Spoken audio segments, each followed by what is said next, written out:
All right. Good morning, good morning, good morning. Welcome to the 7 a.m. standard for men. This is a class for men to help men navigate what it means to be a man, navigate their feelings, navigate their emotions, navigate their relationships, health, mindset, all of the things. And now today's episode's probably not just for men, but at men and women. We're talking about the shadow, Carl Jung's concept. I would say it's a concept, but given the research and given my own experience and experience with clients, I think it's way more than a concept. It's a state of consciousness and a pretty fair, accurate of the human condition and what we do. So today's class is about the shadow or the shadow self, and this is the source of power. This is the source of creativity. Now, I am looking at my phone because my laptop has died. I do not know what has hell's happened to my beautiful MacBook, but it is not working. So I'm just on the phone, and I've got my notes here on the iPad, which is so lucky I've got my iPad, but I cannot see who's tuning in. I cannot see your comments. So if you're watching this and you say hello and I don't respond, I do apologize. But we're doing technically what we can at the moment. So what is the shadow? So the shadow is these unconscious parts of ourselves, these unconscious parts of our psyche that are like blind spots. They're repressed parts of us that we cannot see. Other people can see them, but we cannot see them because they're blind to us and our experience.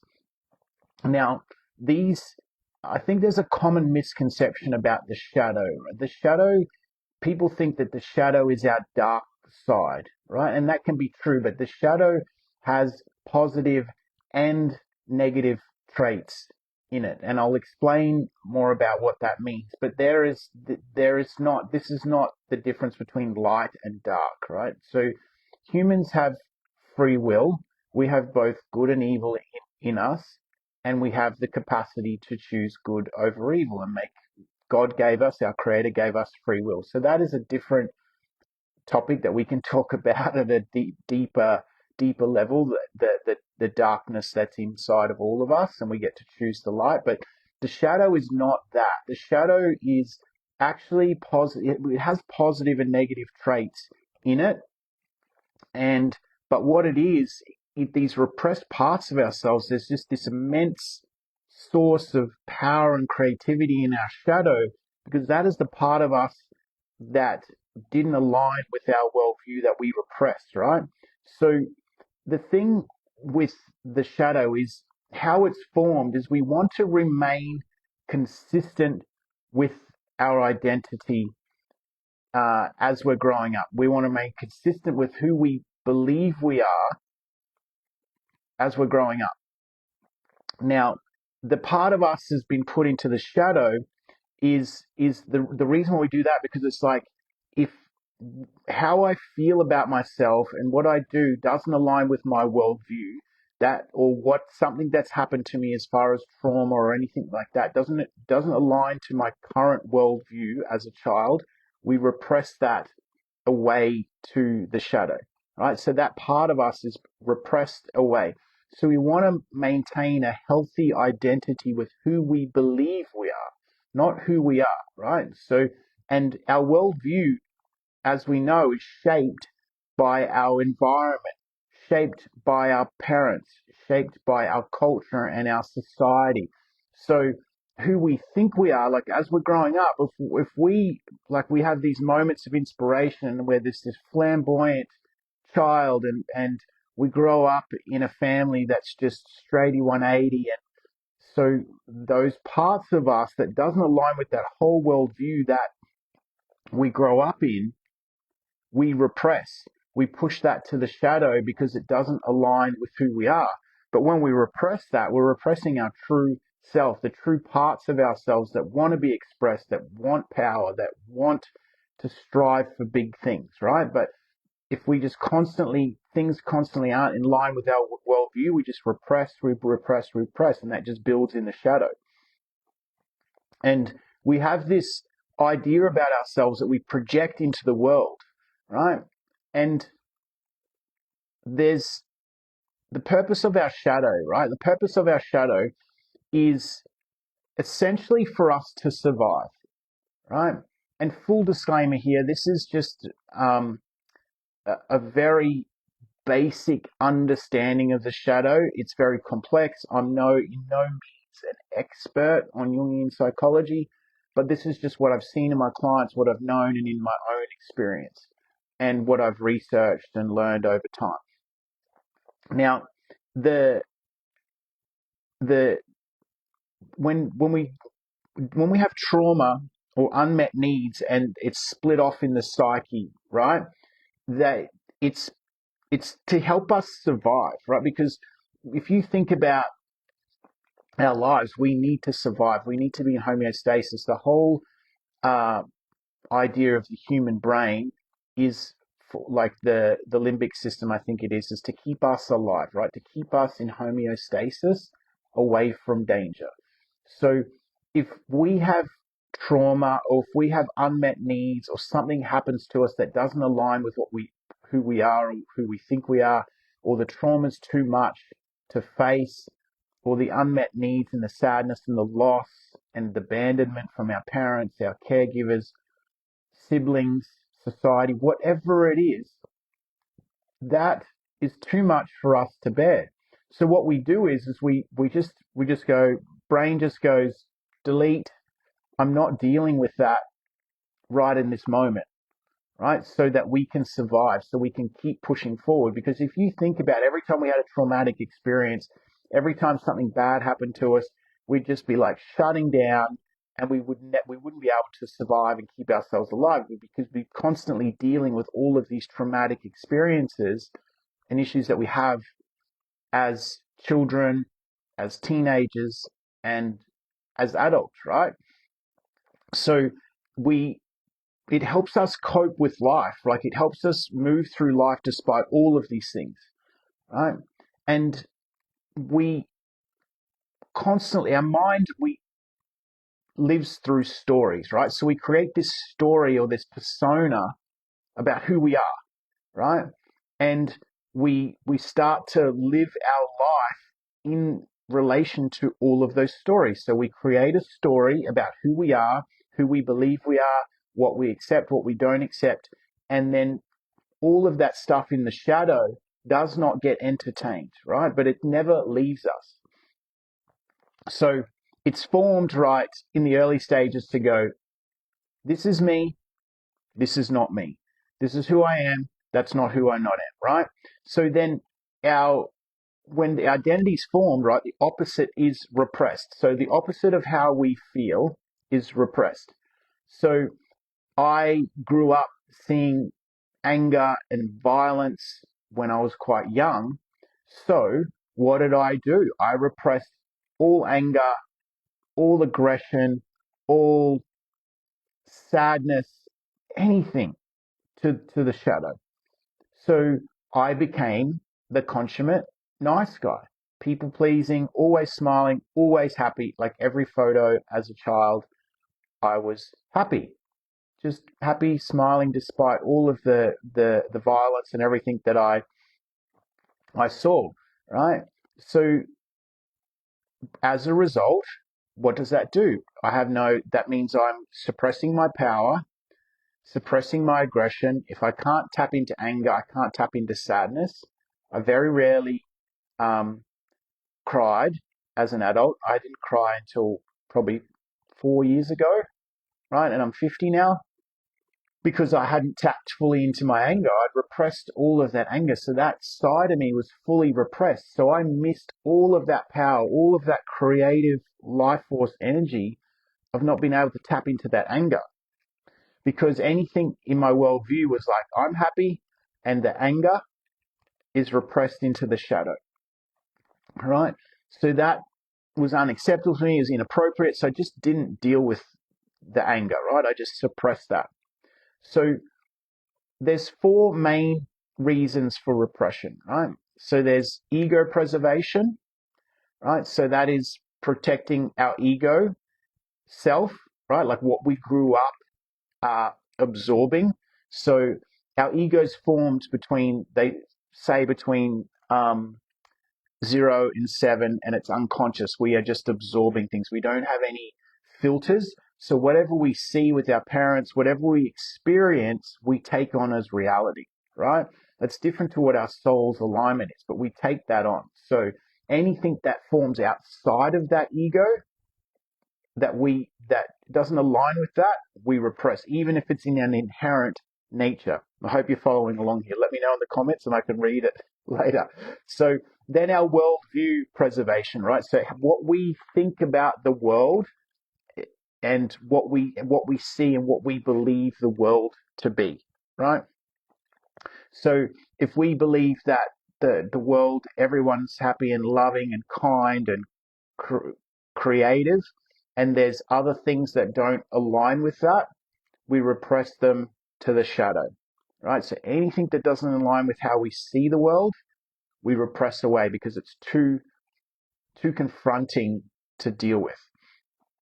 Now, the other two that we've spoken about is coping with trauma.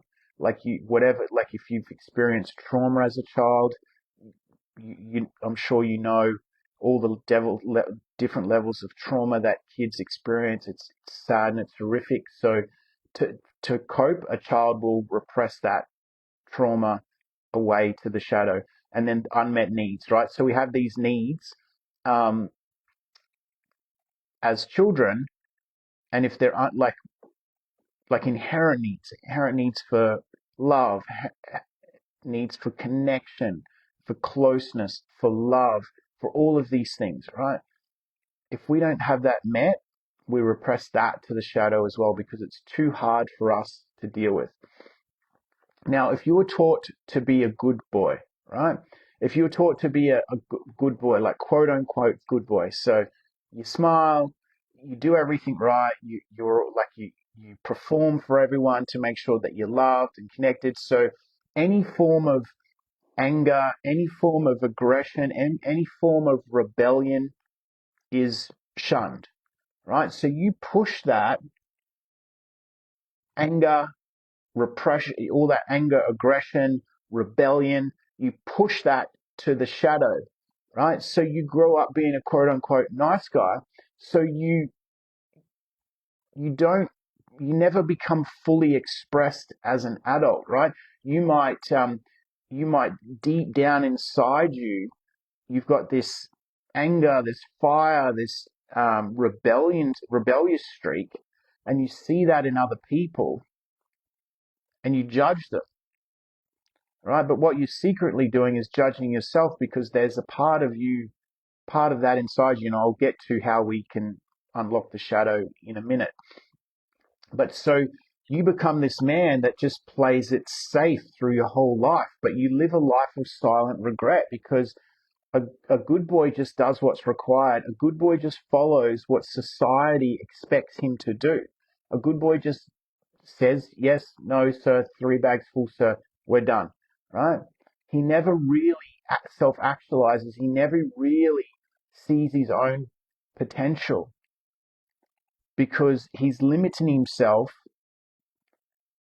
and there's this internal split between who he's learned to be and who he actually is at his core, right? So you will never achieve your full potential because you're playing it safe based on everyone else's expectations of who you are, right? I see this with so many men. We're just told to just be the good boy, sit down, shut up, and it affects our relationships because we'll never speak our truth in our relationships. We hide things. We don't talk about things because we're ashamed or we feel judged.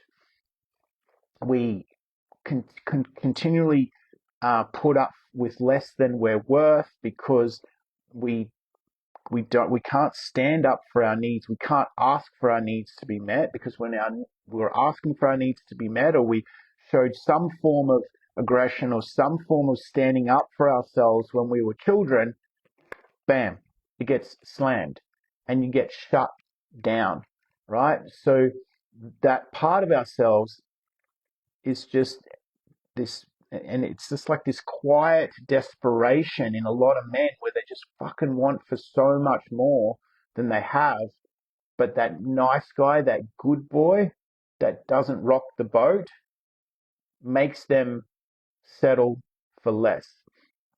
All right. So you might have been too sensitive and told to just toughen it up. So you become like a tough guy as a kid. Maybe you were this sensitive kid in your house, and you were loving and caring and empathy, and you'd cry all the time, and you were told to just harden the fuck up and get on with it. And you just, so that sensitive side of you gets pushed away, gets pushed to the shadows. So in life, you become hard and bitter and resentful, and you have zero tolerance for weak people. You call them weak, but they're not weak, they're just vulnerable. You have zero tolerance for people that cry, or zero empathy for anyone that's going through hard times, because you were told just to harden the fuck up and get on with things. But at your core, you're a sensitive, caring person that you've repressed. So this repression, um, this repression just gets layered and layered and layered, right? And it becomes this thick outer shell around who we are that we need to break. It's like this crud that just, it's like our soul has this veil over it, and our inherent being of who we are on the inside has just been layered and layered and repressed as we're growing up. So we have to remove that veil, remove that crud, and get to the deeper core of who we are in our soul's journey, right? I'll give you one last example. You know, maybe you were like just confident, this confident kid that just was just like dreaming. You're a dreamer. You just wanted to shoot for the stars, and you just constantly just got put down, and you constantly were like, just, hey, don't dream too big. You know, like in Australia, we call it tall poppy syndrome. It's like, don't stick your neck out. You get too, if you're too confident, you get your head chopped off. You're too cocky. You know, be humble, all of these things. So he grows up with this, just this burst of energy, just being so invigorated by life and by self-expression, and just gets beaten down, beaten down, beaten down, till the point where he's just this humble, meek man in adult life, right? And then so what that does is like, you never fully lead, you never fully take risks as an adult. You have these moments of inspiration, and then you dull yourself down, you dull your blade, and you can never lead, and you can never truly achieve great things, because there's a part of you that wants to shoot for the stars, but then you sabotage yourself because your shadow and your repressed parts of you just pull you back. But the inherent parts of you are starting to they want to come out. The shadow wants to integrate. And if you're watching on Facebook and you're commenting, I can't see your comments. This is a class on the shadow. As I said, I'm not an expert on the Jungian psychology, but this is just what I've learned over time and taught simple, practical ways for some people to understand their shadow and how it plays out in their life. And to recap, our shadow is this immense form of creative power that is untapped inside us, that we have repressed. And it wants to come out. It wants to be seen. It wants to integrate. Now, this is the next part of it. The shadow wants to integrate. We want to come into wholeness. Our soul and the universe, God, our creator, wants us to be integrated. We want to become whole and complete. So our creator, or the universe, or the law of attraction, the law of resonance, wants us to come back into wholeness and in alignment. So it will put us in front of people and circumstances and situations for us to integrate, for us to become whole again, right? So it will put you in front of people so that shadow can be integrated. And there's one thing that is the biggest thing that I've seen in shadows. It's like when someone's triggering you, or when that you're constantly faced with the same people, the same circumstances, the same situations, that is the shadow reflecting back to you the unconscious parts of you. Now, I've had clients that were triggered by guys that were more successful than them. They're like, oh, well, they're wankers. They're full of themselves. They've got this position because of whatever reason. And I was like, and we got to the core of it, and I said, well, what are those repressed parts of you? Is that what you want? And I said, if you were to look at this guy objectively, is he all of those things? He's like, no, I'm just judging him because when he was really honest with himself, like, I want to be where he is. But I've never, and this is obviously a coaching session, we got to this eventually. He's like, I want to be where he is.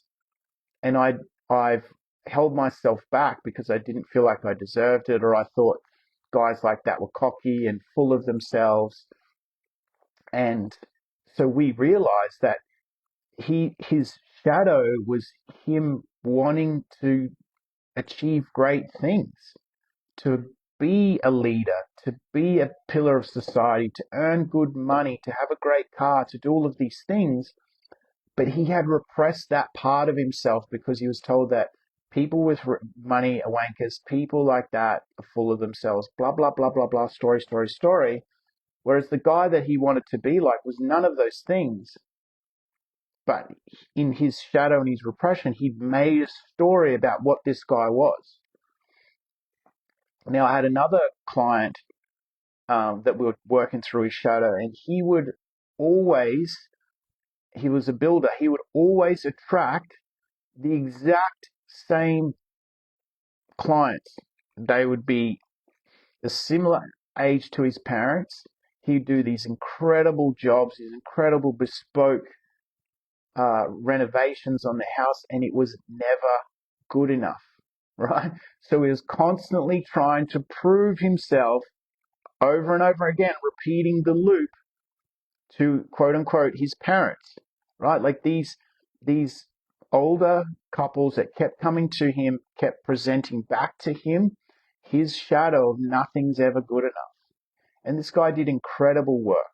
He did incredible uh, artistry with his carpentry. So, so his lesson and his shadow was he had to understand that he was good enough, that he was good. And so these constantly we will get presented with people and circumstances to reflect back to us our shadow to be integrated. Now it's the same in relationships, right? You can do all of the spiritual work, and you can do all of the attachment stuff, you can do all of the inner healing work and somatic work, and show up and introspect and journal and meditate, do your plant ceremonies and do all of the things, but you will learn more about yourself after the honeymoon period in a relationship. The honeymoon period, everyone's in their conscious mind, everyone's all full of dopamine and love and stuff. But once that honeymoon period's over, you will get reflected back to you anything that you haven't, anything that you haven't dealt with. If your partner's triggering you,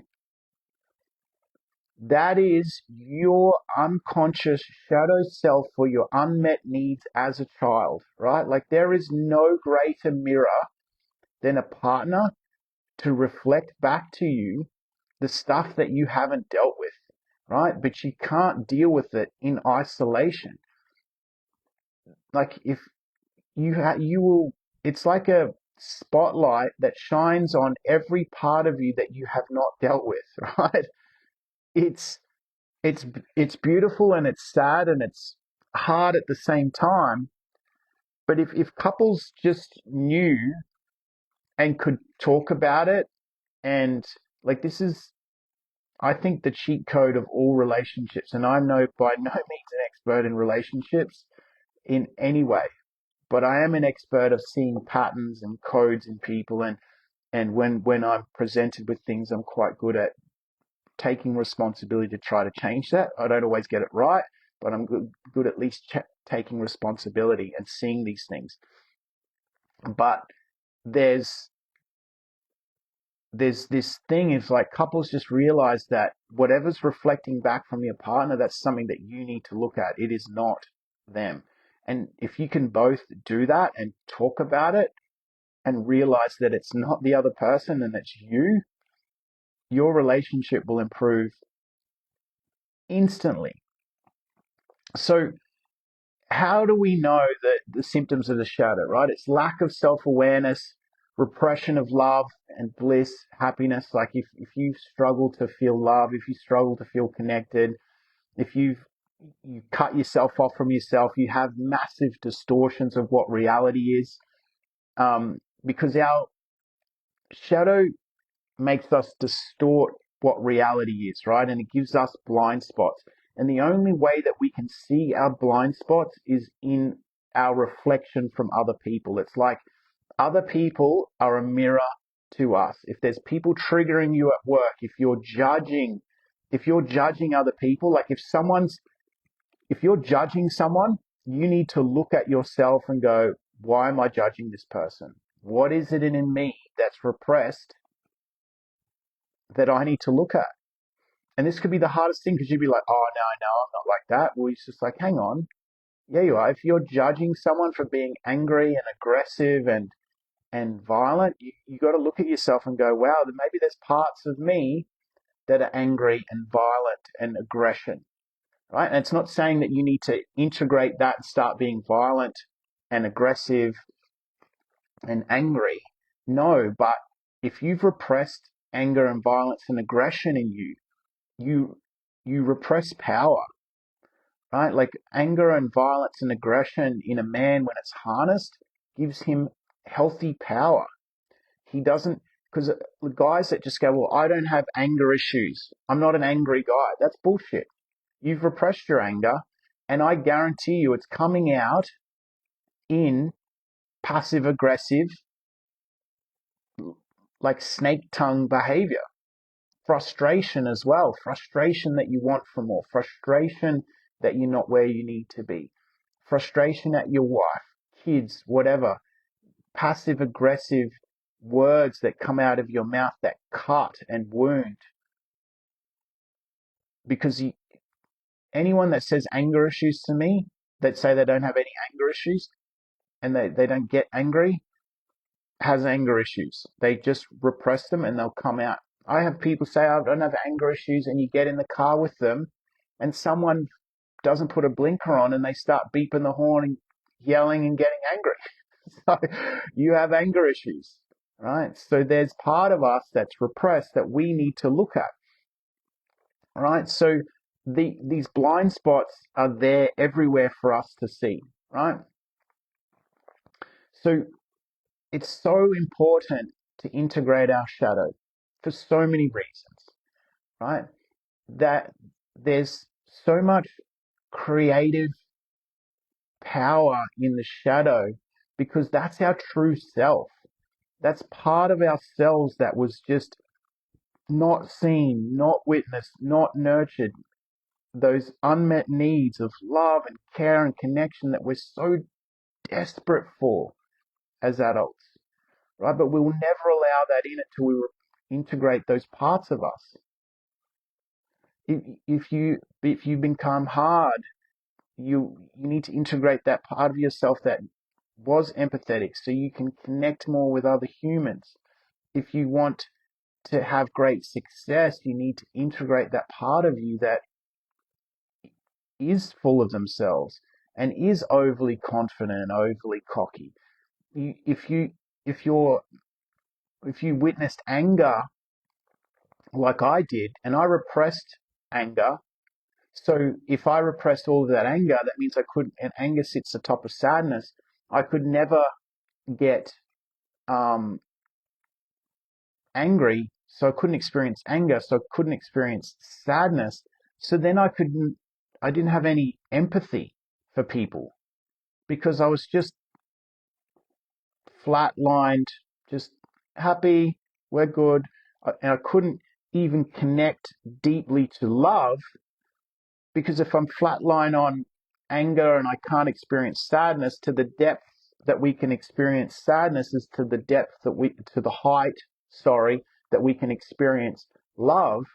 So I could never, because I couldn't tap deep into this sadness, I could never experience love to the full height of what it means to be a human and to fully connect with someone.